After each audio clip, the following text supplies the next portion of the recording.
Issue ora mismo. Issue pampubliko. Issue pangklaro. Issue hatod aksyon sa Indo ora mismo. Issue ora mismo sa Bicol TV. This program is brought to you by Ryan Juneda, 1st District Board Member. This program is brought to you by 1st District Board Member Walter Chaclubiano.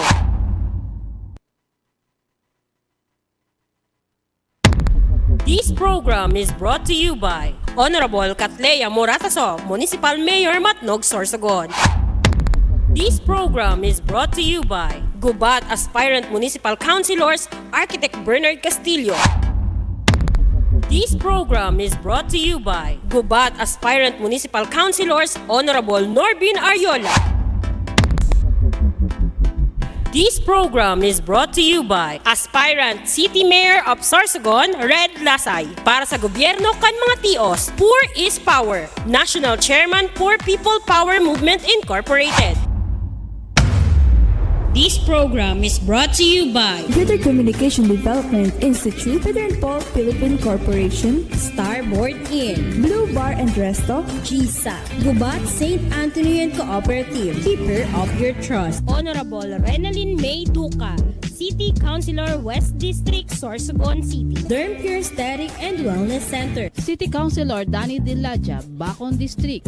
Mixed Resto Bar, Angel Resort, Honorable Ellen Ativo, Villa Soto Resort, Tina's Hotel and Resort, Rohel Polleros Botox, Mais Hotel and Resort, Mais Cafe, Director Victorino Bitong Daria, Attorney Crunimar Escudero III, Folleros Botox Builders and Design, Ian Renovalles, sa pagtulong mabilis. Sorsogon 2 Electric Cooperative, Honorable Sammy Rialuyo ng Barangay Kabidaan, Sorsogon City. SM City Sorsogon, Honorable Lubimir M. Lubidina of Pilar, Sorsogon.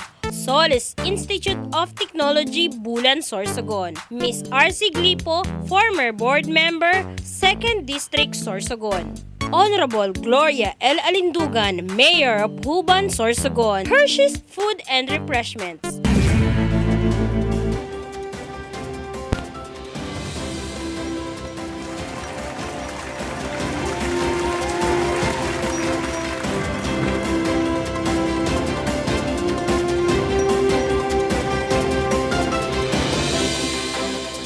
Okay, magandang umaga Pilipinas kung mahal, Luzon, Visayas, Mindanao. Magandang umaga sa lahat ng inaabot ng ating programang Isyora mismo dito po sa Bicol TV Sorsogon. Live na live tayo sa Facebook page ng Bicol TV Sorsogon at sa YouTube channel. Ang inyong likod si Rosauro Amistoso, samahan ninyo ko sa isang oras na balitaktakan ng mga issue na papanahon ng kaganapan sa loob at labas ng probinsya ng Sorsogon. Magandang umaga po. Ayan, bigyan daan muna natin ang ating mga balitang pambansa. Balitang nasyonal mula sa pahayagang Pilipino Star ngayon.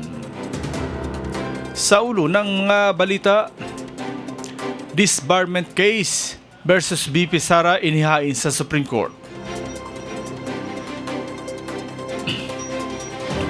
Mga security ni BP Sara pinalitan. Sara papalag kapag inaresto, ayon kay Senator Bato.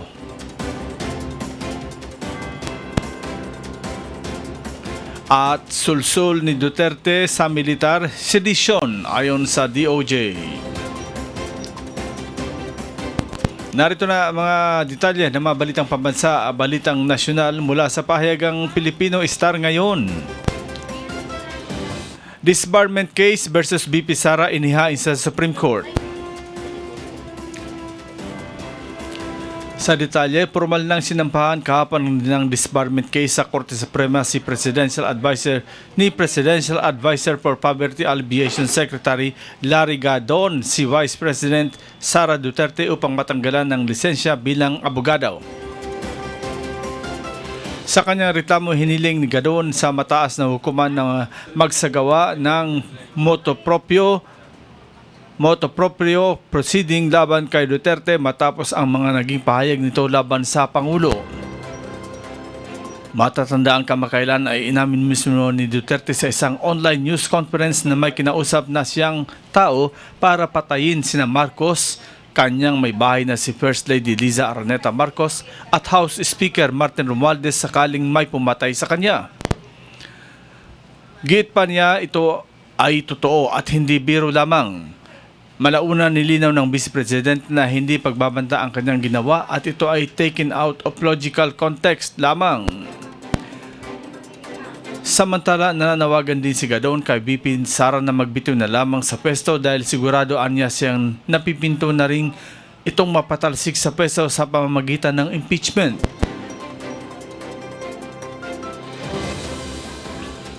Nauna rito kinumpirman na rin ni Atty. Camille Ting, Supreme Court spokesman, na may natanggap silang anonymous complaint para sa disbarment ni Duterte dahil naman sa naunang bantang paghukay sa bangkay ni dating Pangulong Ferdinand Marcos Sr.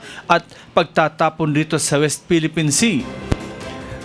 Dati na ring naharap sa disbarment case si BP Sara matapos inaireklamo dahil sa panununtok sa isang court sheriff noong 2011.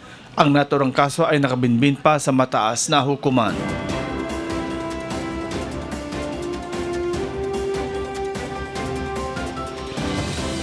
Sa iba pa mabalita, mga security ni BP Sara pinalitan. At sa detalye, pansamantalang papalitan ng mga bagong sundalo at mga pulis ang Vice Presidential Security and Prosecution Group ni Vice President Sara Duterte. Ayon kay Armed Forces of the Philippines AFP Chief of Staff General Romeo Brawner Jr., ito ay para masiguro na mas mabibigyan ng sapat na seguridad at proteksyon si Duterte. Nilinaw ni Brawner na ginagawa nila ito matapos na makatanggap ng subpena mula sa Philippine National Police kung saan iniimbestigahan ang mga miyembro ng BPSPG. Una nang sinabi ni PNP na nagtalaga sila ng 25 pulis sa BPSPG kasunod ng posibleng pagbawi sa mga tauhan ng AFP sa Office of the Vice President. Sa ngayon, aniya nasa 300 mga sundalo ang naka-assign kay Duterte. Sinabi ni Brawner na pagmumulan ito ng gulo sakaling may mangyaring masama kay BP Sara sa pagsasagawa ng pagpatay kina Pangulong Bongbong Marcos, First Lady Liza Marcos at House Speaker Martin Romualdez bilang ganti ng Vice Presidente. Samantala, sinabi naman ng PNP na wala silang namomonitor o natatanggap na anumang seryosong banta sa buhay ni BP Sara. Ayon kay PNP Public Information Office Chief Police Brigadier General Jean Fajardo, sakaling mayroong banta sa buhay ni BP Sara, dapat na agad itong naipaalam sa BPSG na may responsibilidad sa seguridad ng Vice Presidente. Dagdag pa ni Fajardo, pagtutulungan i-validate ng mga security force ang impormasyon hinggil sa mga pagbabanta upang hindi mapahamak si BP Sara.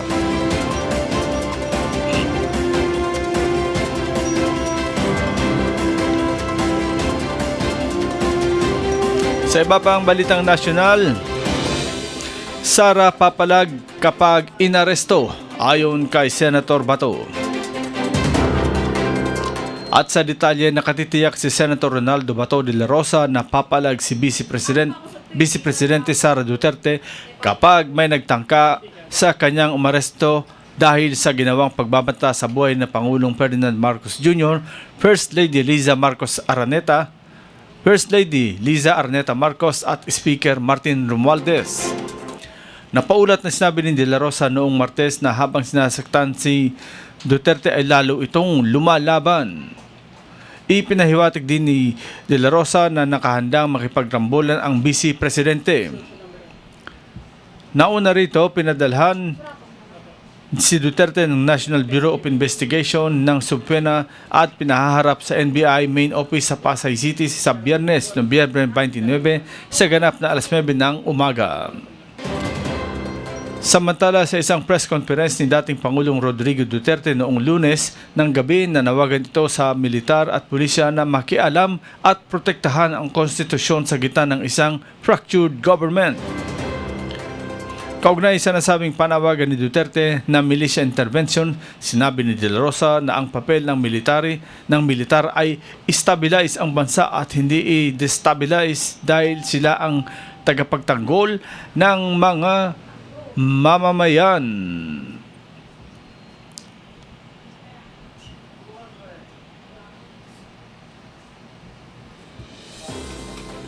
Sa pinakahuling balitang nasyonal, sulsol ni Duterte sa militar sedition ayon sa DOJ. At sa detalye, plano ng Department of Justice na imbestigahan ang naging panawagan ni dating Pangulong Rodrigo Duterte sa mga militar na lutasin ang anyay fractured governance sa ilalim ni Pangulong Ferdinand Marcos Jr. dahil maituturing aniya itong isang sedisyon. Nauna rito sa isang news conference noong Lunes ng gabi, sinabi ni Duterte na tanging ang militar lamang ang maaaring magtama sa tinawag nilang fractured governance ni Marcos na muli pa niyang inakusahan bilang isang drug addict. Ayon kay Justice Undersecretary Jess Hermogenes Andres, ang mga naturang pahayag ni Duterte ay maaaring ituring na sedisyon. Siniguro rin naman ni Andres na bubusisiin nila ang lahat ng anggulo, kasama na rito ang pahayag ni VP Sara Duterte na umaming may kinausap na siyang tao na papatay sa Pangulo, First Lady Liza Arneta Marcos at House Speaker Martin Romualdez sakaling mapatay siya.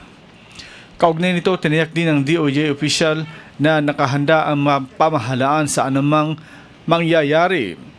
Kumpiyansa rin siya na ang Armed Forces of the Philippines ay isang profesional na organisasyon na loyal sa chain of command at hindi tatalima sa anumang panawagan ng pag-aaklas. Yan po ang mga balitang nasyonal, balitang pambansa mula sa pahayagang Pilipino Star ngayon. Magbabalik po niyo yung likod, makalis ang ilang paalala. Issue ora mismo. Issue pampubliko. Issue pangklaro. Issue hatod aksyon sa Indo ora mismo. Issue ora mismo sa Bicol TV.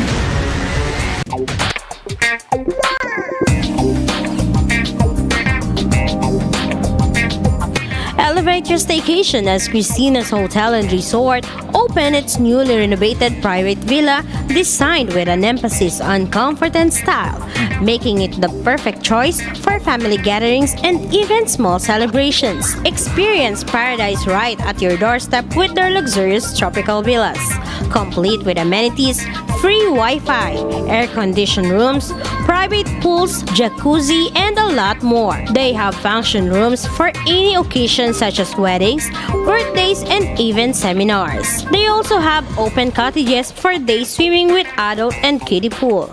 For food cravings, worry no more because they have restaurant that offers a wide variety of foods. Have fun and enjoy while singing at their KTV room. Christina's Hotel and Resort is located at Barangay Ginlahon, Sorsogon City. For reservations, contact them at 0908-810-9428 or at their Facebook page, Christina's Hotel and Resort.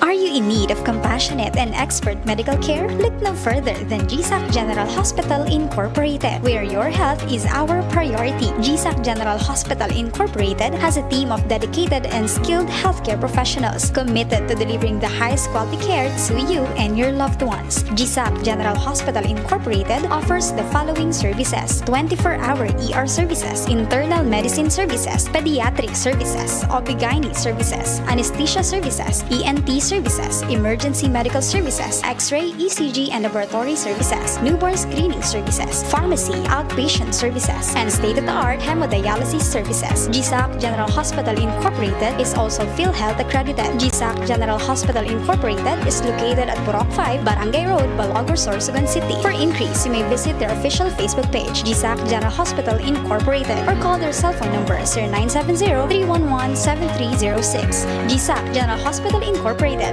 the healthcare you can trust.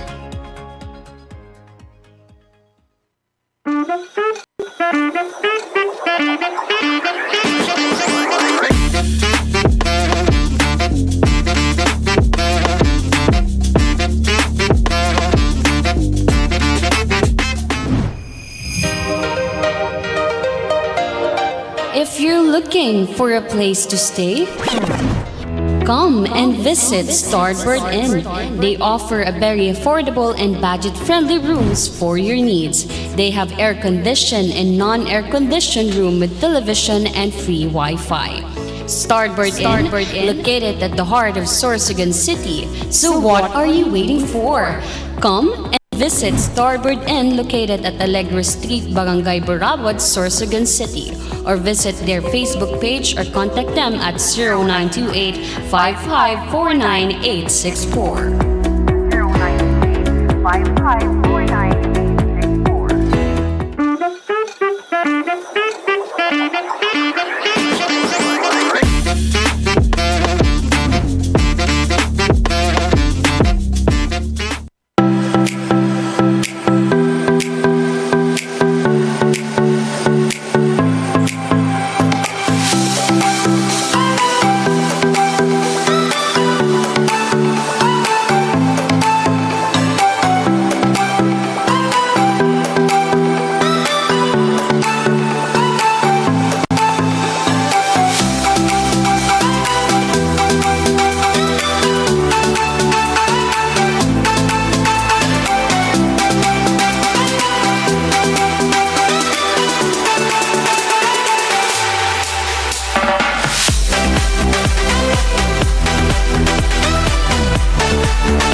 Issue ora mismo.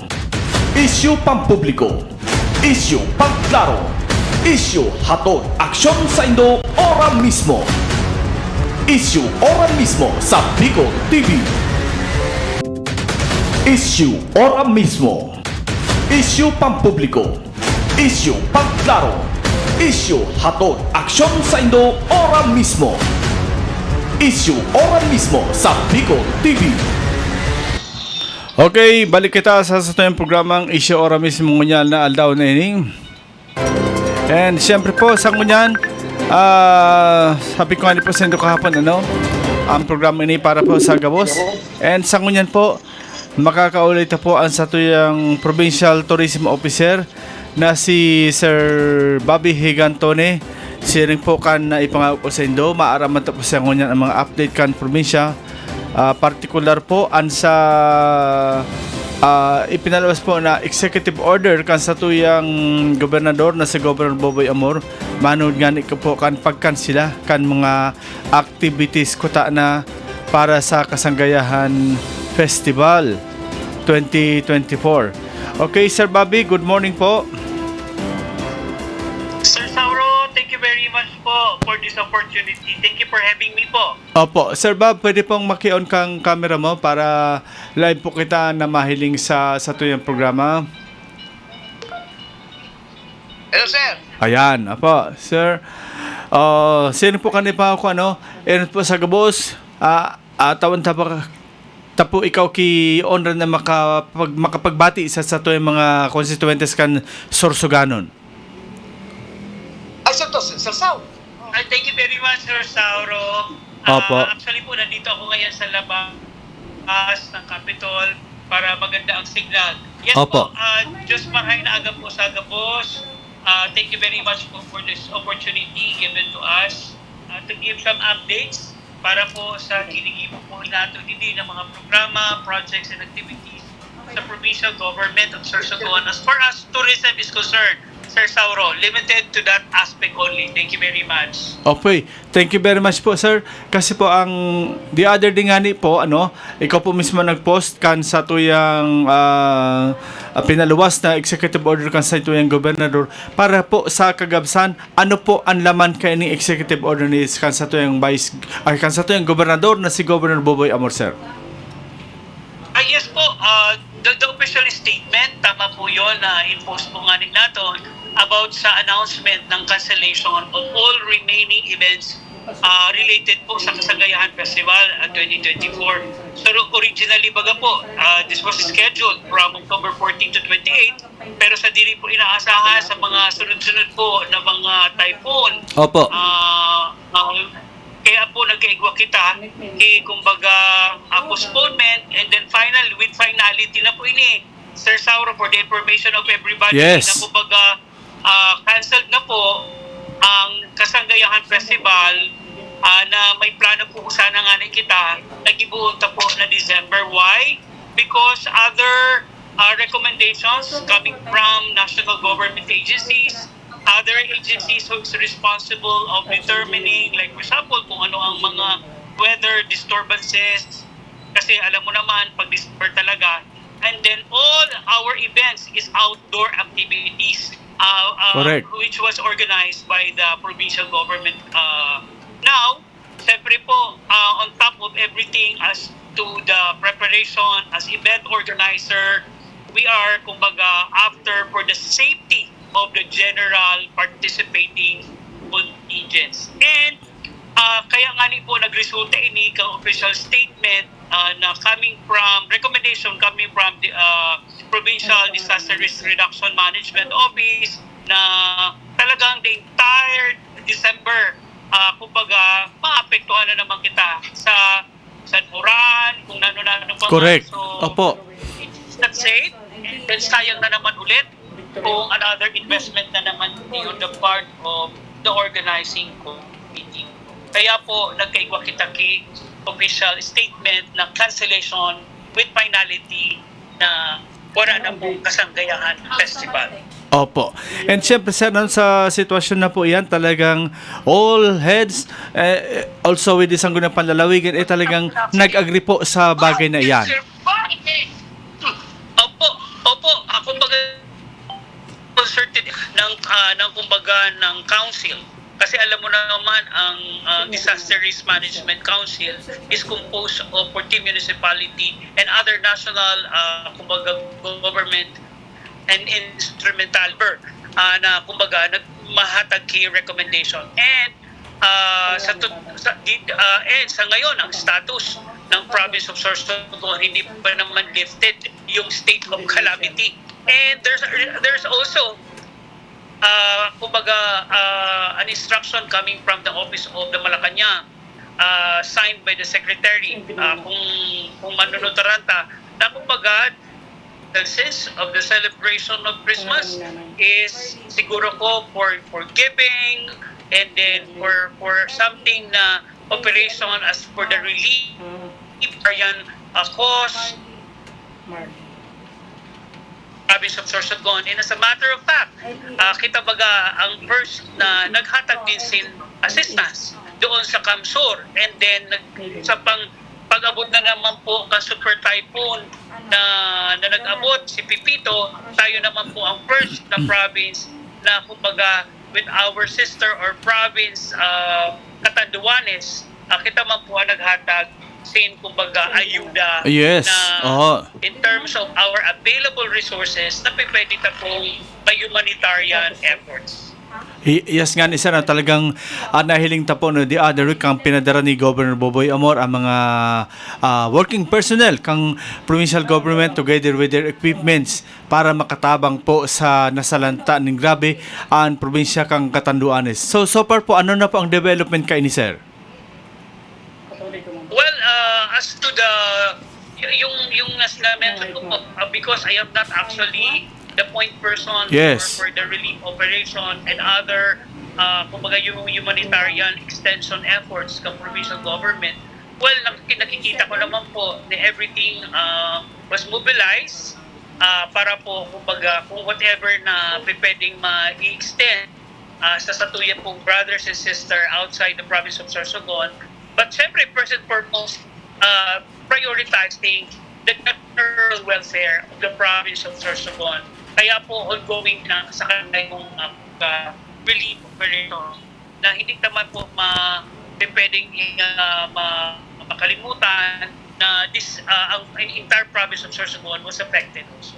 And meron silang ginagawang mga repacking because alam mo naman, there's a donation, I believe, na coming from the office of the President na kaipuhan po na ma-distribute po yan. But anyway, more elaborate kumbaga information with regards to the humanitarian efforts in the relief operation, I am po point person. But as to the conduct of the Kasanggayahan Festival activity this year, the provincial government under the leadership of Governor Buboy Amor officially give an official statement with regards to the cancellation with finality ng Kasanggayahan Festival na sana we are proposing to have this December. Yes, sir. Maraming salamat po, Sir Bobby Higantoni, sa imong time and effort na itinapo para sa satuyang programa and para po sa kalinawan kang kagabsan sa mga Sorsoganon. Maraming salamat po, sir, and your parting message po. Yes, thank you very much, Sir Sauro, sa walang sawa po na pagsuporta na kumbaga may paarap po sa buong probinsya ng Sorsogon with your station na talaga pong tutok sa mga updates na kung ano man po ang nangyayari sa mga programa namin, lalong-lalo na po sa tourist, which believe, kumbaga yan talaga sa imong advocacy na kumbaga to spread whatever kung ano pa man ang mga updates. But of course, may iba ako, this coming December 1, we have our very simple ceremonial lighting which will happen here at the Capitol Park. We are inviting everyone to be here at exactly 6:30 para po ma-witness ang ceremonial lighting of our Christmas tree here at the Capitol Park and doon po sa Sports Arena. Sir Sauro, maraming salamat and God bless and Merry Christmas and a prosperous New Year. Thank you very much po si Sir Bobby Higantoni para po sa talagang update na itinaw sa tuya. Sabi nga ni po ni Sir Bobby, invited kita para sa December 1 ceremonial lighting for Christmas season. Maraming salamat po, Sir Bobby.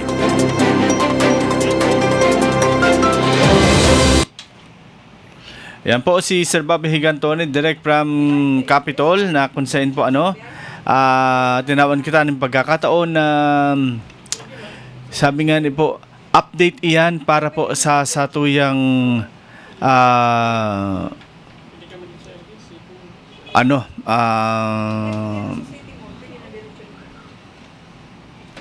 ayan na, matawan kita ng update. And so far, magayon po ang naging update sa tuya na talagang totally kinancel na po ang tungkol sa makontrobersiya pa na mga activities kang Kasanggayahan Festival 2024. This time, tinulukan na po yan ni Governor Buboy Amor na i-cancel na nguna. So, mga tugang, mabalik lang po kita sa nagkapirang pagirumdom. So, report ni Maki, okay na, Harold? Okay. So, ano yun po, ang special report ni Maki Gomez, direktamente hali dyan sa Matnog, Sorsogon. Maki, pasok!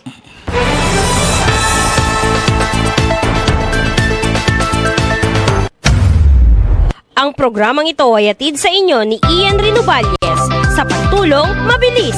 Mula sa inisyatiba ni Congressman Rodante Marcoleta ng Sagip Party List ay nakatanggap ng ayudang bigas ang 500 magsasaka nitong ika-28 ng Nobyembre sa presenteng taon. Naging matagumpay ang nasabing aktibidad dahil sa pakikipag-ugnayan ng nasabing party list sa tanggapan ng PFP o Partido Federal ng Pilipinas upang matukoy ang mga apektadong magsasaka dahil sa bagyong Christine at Pepito. Ang nasabing mga magsasaka ay mula sa Farmers Association, mula sa iba't ibang barangay katulad ng Basud, Kapoy, Tikol, Himaluto at iba pang barangay ng West District. Naging bahagi din ng aktibidad si former West District Councilor at veterano din na si Engineer Erwin Duana. Naging parte ito ng aktibidad dahil nung nakaupo pa ito bilang konsihal ay minsan na rin ipinaglaban nito ang mga magsasaka.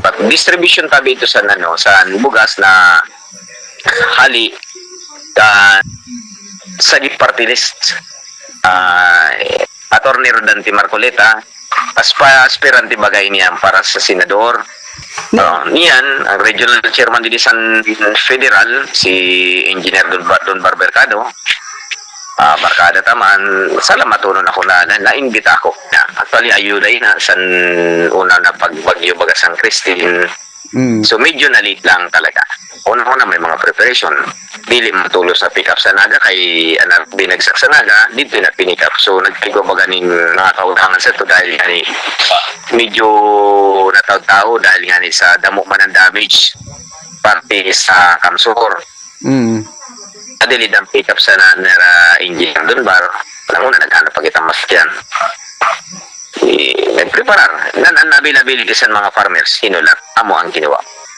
Actually, ang 500, saro ito na organisasyon sa farmers, ang barangay na sa Kupata, Santo Himaluto, Basod, Kapuy, Tikul, may iba pa na barangay. Dahil lang kay saro ito. Dito lang ginanap sa Basod. Ito ang headquarters sa kooperatiba ninda. Samantala, labis naman ang pasasalamat ng mga magsasaka dahil sa kanilang natanggap na ayuda. Maki Gomez, Bicol TV. Ang programang ito ay hatid sa inyo ni Ian Rinovalles sa pagtulong mabilis.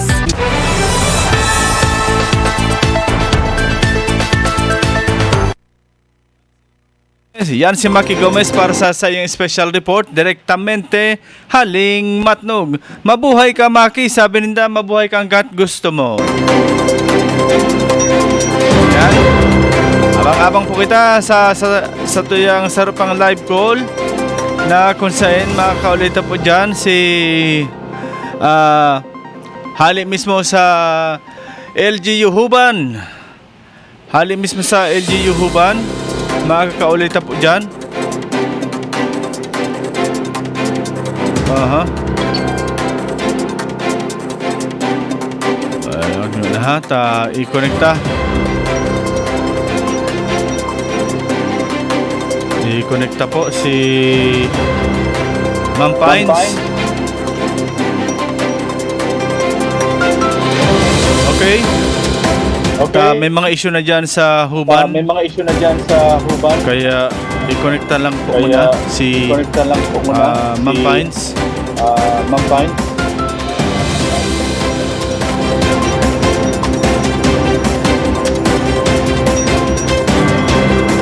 Yan, ipa-nagsiba.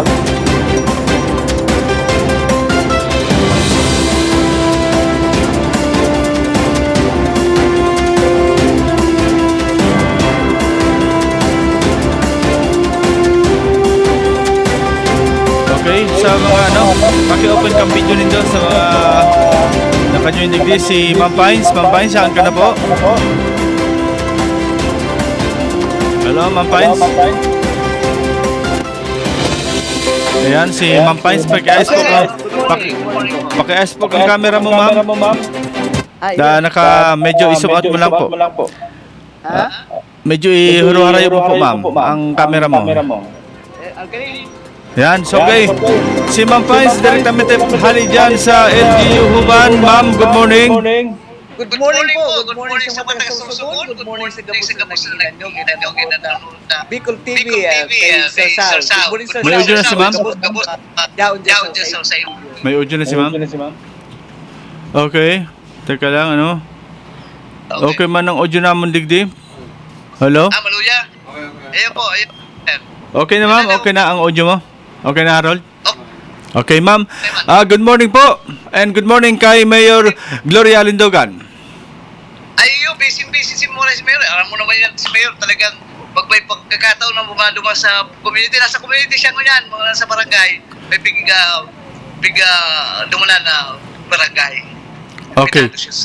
Ayun, sa gabas ma'am, sa kuyang since wala na po sa namaaram sa kinabaan si Sir Hil Militante, kaya po ikaw po sa kuyang naging contact person dyan sa LGU Huban, particular po sa Mayor's Office.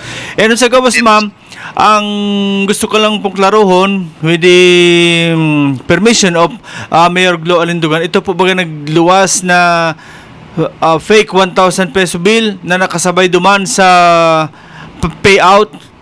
Ano po ang kapaliwanagan ka ito kan Office of the Mayor? Sa ngunyan, sir, sa katatapos kahapon kang kinibong inquiry kang Sangguniang Bayan. No? And so far,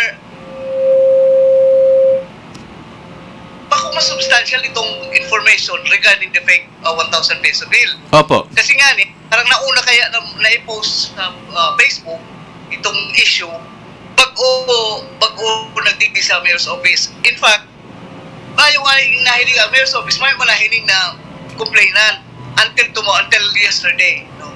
Kahapon, nag-appear na duman sa, nabalik man ako duman sa inquiry, no? Nag-appear na duman sa inquiry itong kurang na, na sabi nga nila, nakakuha kang 1,000 peso bill. And alam mo niya December mga sir, nakulong kayo mga araw kaya mga elemento na nagpapakalit ng mga araw kaya na makapasimanggan sila. Nagkataon siguro, naitaran kung totoo pa kasi hanggang ngayon, ako mismo personally, dahil kumahiling ang veracity kay itong report na nagawa talaga ni 1,000 peso. Although, dahil mga pagkakitang naaraman, may mga nagpapakalit ng mga araw kaya na bills. Yes, pero po. sa lado ka itong punto ka itong pag-distribute ka itong halis na DSWD, presyong kita, pinipresyong tayo itong every 1,000 peso bill na yaon duman, presyong itong genuine dahil halito sa bangko. Mm-hmm. So, itong mga nag-distribute na mga tao, ako man ito mga yan, maluya ang pagkasapot, gabos man to professionals and no, at tao nga silang magpilalis kayo itong kwarta.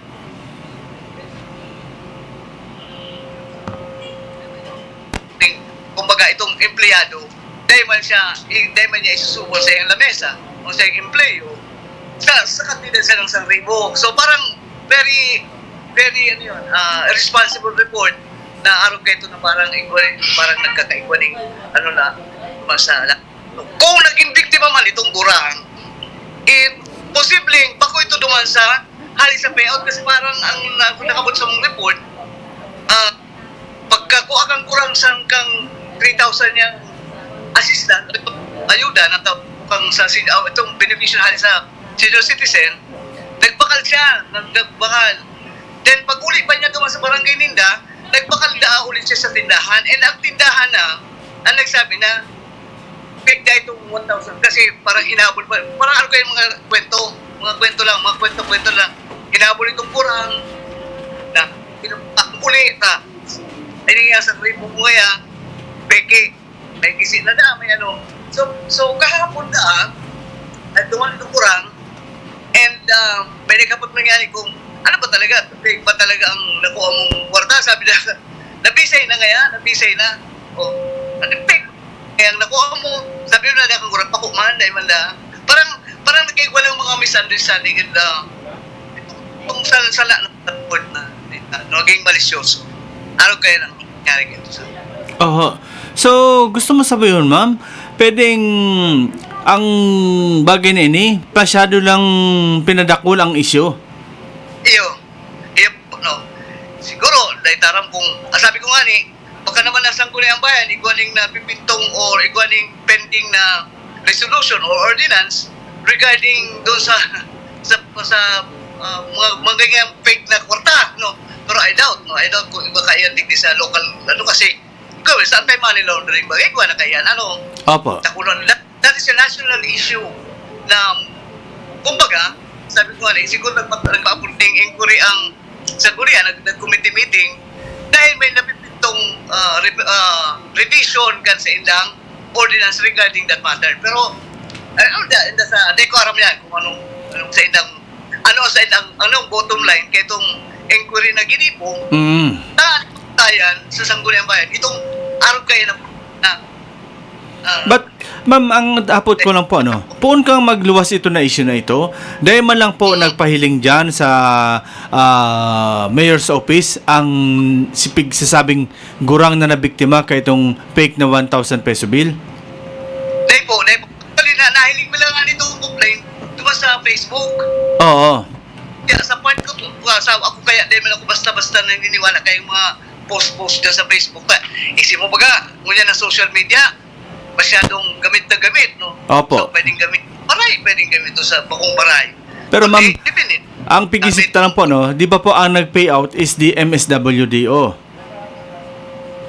Actually, MSWD ang, bakong MSWD, no? Oo. Pero, ang MSWD, hagad ng assistance, duman sa ibang offices, na halis sa treasury, halis sa assessor. Ito mga empleyado na bakante that time na pwedeng magtabang. Opo. So, that is under the executive department kung sumahon. So, imbis ko na ang nag-complain na nakatanggap siya ng 1,000 peso bill na fake is duman mag-complain sa office na ni Mayor Glo Alindogan. Napasiring dumasangko ng bayan, nasa kantidad na 1,000 pesos, mas siguro doblehon pa ito ni Mayor Glo. Kasimpleng bagay. So, halataon po na masyadong, pinadakulang issue. Bako man, arap kayo ni, sabi ko nga, tabi sa uha. Kung ikaw, ordinaryo na syudadano, kurang. Tinamang ka ng kwarta. Opo. Isa yung pabilitadaan, kwarta, bago ito. Dahil ko aram, ano naging proseso, ano naging prosedimento kung mga nangyari, yaw na pagkaduman sa iba-iba ng, yaw na sa sanggunian, yaw na sa kusisay na ito ng post. So, sa kuya, ay papusta ng tulad yan. Dawa si Mayor, dahil nga ni kuta na, kaya itong post sa Facebook, alam mo naman si Mayor, dahil pagtol, dahil basta-basta na papatok ko mga araw kayan, tabo niya, pigsasaway niya nga ni kami, ako nga, pigsasaway niya, dahil kaya kang magkairap kaya, Facebook yan eh. Dahil mga harap po, totoo. Dahil mabul si Mayor Kaan, lalo na si Mayor Kaan, mabul Kaan. Opo. Itong maling veracity, balong valid na report. Nasabi ko nga ni Kuta na, kung talagang totoo na ikaw ng complaint, ibo na official itong complaint, daron digdi sa Mayor's office na. Correct. Opo. Ang representative, ang ikaw pular ka ito para magkaigwa ng tama na investigasyon o tama na pag-handle ka itong sitwasyon na ito. Opo. So sa kanya ma'am, ang complainant nag-appear duman sa inquiry pero dahil man nagpiling dyan sa mayor's office? Dahil man. Oo. So nahiling ko na dahil doon sa kapost mo sa Facebook, nahiling ko naman doon sa Facebook. Garo nga ni Nakulun mo si kaso isi mo bagasaw si Mayor mo niyan award din na naman ang human kang seal of good local governance, di ba? Yes, opo. Kaya dahil kita tutok focus si Mayor masyado sa mga trabaho na talaga garo garo nagluluwas na ba na maski ano na lamang isyong pinupukol kay Mayor Gloria Alindogan? Malas Opo. Yung nga, Garo sabi nga ni Ninda, talagang paghitik sa bunga, pinupukol. Paghitik sa bunga, pinupukol. Ay, baga. Ma'am,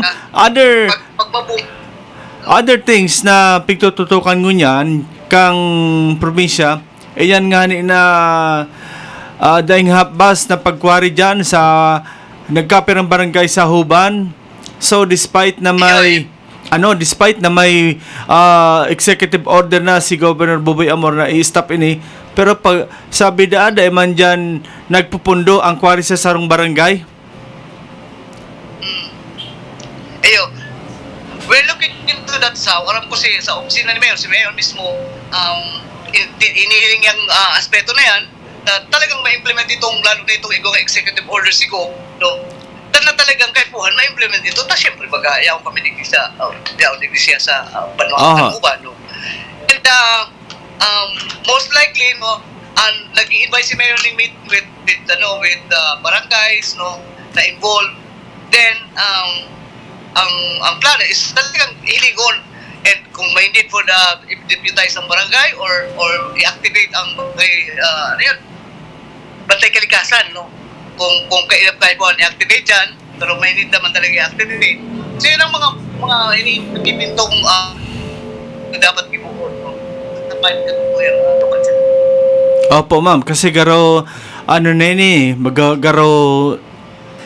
my own opinion, garo grabe nini po nakabastusan kay Mayor Alinduga na despite nayaon siya nakatukaw, garo baliwala lang. Grabing kaya lang abo kung magtaon ni komento dyan manungod dyan sa bahala na ang tao kaya nahihiling ang mga tao, and alam ko na si Mayor na mapinapila kang mahal na Diyos sa pag-ibog sa bawat paghiro pa ni Mayor. Dahil man niya naghiro ng solo, igwa yung priming consultation with the team, with department heads, no, dayan, so si Mayor dahil man siya, kumbaga, kaya nga ni si Mayor, maski sabi mong binabato rin na maski anong pambagbato o pambabatikos, si Mayor pa na gusto ng katindog, ginagawa lang niya yung kanyang trabaho. Kasi panahon pa mo niya yung pagtatrabaho. We still have 6 months and a half before election. Kung pataas ng political fever, masyadong mataas na nilisawan, and I doubt, baka sa ibang lugar, gano'n din. Pero, ang salado ni Mayor, trabaho pa din siya. The usual na trabaho na sinumpaan niya. Sinumpaan niya yung trabaho ini. Yes. Ngunyan, kung batuon man siya kung sa iyang mga dating pag-iriba, hindi may palinimbagang gaan. Kaya ma'am, ang problema kasi kayan, si Mayor Glo Alinduga nagtatrabaho. Tapos ang kalaban niya, tinatrabaho siya. Ako naniniwala ko kang di ba pag nagtrabaho ka, ikaw resulta. Pero pag tinatrabaho ka, may milag ani-ani, disgrasya. Kaya nga po, sa sobrang bait kang mayor dyan, trabaho lang siya ng trabaho, samantalang yung mga nasa likod niya, tinatrabaho na siya ng tinatrabaho. Kumbaga, ibang usapan na yan. Panilita na napahiguson, maputon. Yes, oo. So ma'am, sa kunyan, ano po ang mayormente na pigtutukan kan opisina, kan alkalde dyan sa Huban? So yan, di ba man nalilift itong state of calamity? Yes po. Mga dagos na pag-retutan na-apektuhan ng bagyo. So palagi ito yung hinihiling ang sanado kong paraowa, sanado kong mga parasira, ay yung mga trabaho dito mga tao. So yan ang palagi sa hinihiling ni Mayor, ngunyan, kung paano talagang makatindog ulit ng base ang mga tao. Yes po. Mapasko baga, ayun. Magkakaiguan ng holiday na talagang kaipuhan ng mga tao talagang. And palagi sa nagbibisita sa mga barangay, tanganing mahiling kang mga tao na magpusubang buod kang mga tao na dawa na igwa kitang mga nagagi ng kalabitan. Yaon siya para magsuporta, mag-ayuda, magtindog para pangsugod ng send ng mga buod. Okay, ma'am. Salamat nun po. And in behalf of Mayor Glo Alindugan, ano po ang pangapunan kan LGU Huban para sa mga kapwa niya Hubang nun? Ayun, in behalf po ni Mayor, no? Kasi Mayor, padagos na nangangapundan, no? Padagos lang kitang manarig sa mahal na Diyos, una. Pangadua, kipukunta sa tuyong mga trabaho, tanganing mapausulta sa tuyong mga buhay. Dahil paglingawan, no? Ikaw kang katain, ikaw kang kapataw, ikaw kang Mayor na matabang, no? Matabang, padagos na puson ka mo, ng pagkamuo sa tuyong Mayor. And padagos lang na umasa kita na ikaw kitang magayon ng buhay and maayos na buhay ni sa Huban. Everything will be in place sa tamang panahon. Ako naniniwala ko. Yes, Mayor, ganun na yung paniniwala. Yes, ma'am. Thank you very much po. Yan si Ma'am Pine from the office of the Mayor Huban Sorsogon. Salamat, ma'am. And regards po kay Mayor Do. Si Mayor, baka si Mayor mo yan. I-shout out kay Mayor. Yes, ma'am. Shoutout kay Mayor Glo Alendogan as in sa LGU Huban. Magandang umaga po. Iyon. Ayan, si Ma'am Pines. From the office of the Mayor dyan sa Sangguniang Bayan ng Huban, Sorsogon. Magkaisa na tayo. Magkaisa na tayo. Tama na yung mga nakalipas na mga balitaktakan na walang, minsan nakikita natin walang katuturan na balitaktakan. I-elevate na natin ang sarili natin. Okay? So, happy watching po kay Aspirant Mayor Red Lasay, kay Ma'am Carmen Dillosa, kay Ma'am Bebot Hilihanoras. Happy watching po sa Indo. Si Cap Rogelio Hibulan Senior dyan sa Barangay Tugos, West District. Maraynaldo po sa imo, Cap. Mabuhay katabi isaw. Mabuhay ka man po, Cap. Asin kita na duwa, mabuhay pa ha ning haloy na panahon. Aha, sabi ni Papa Maki, may data po ba kung pera uminabot ang nailuwas na pondo sa Kasanggayan Festival bago pa ang bagyo?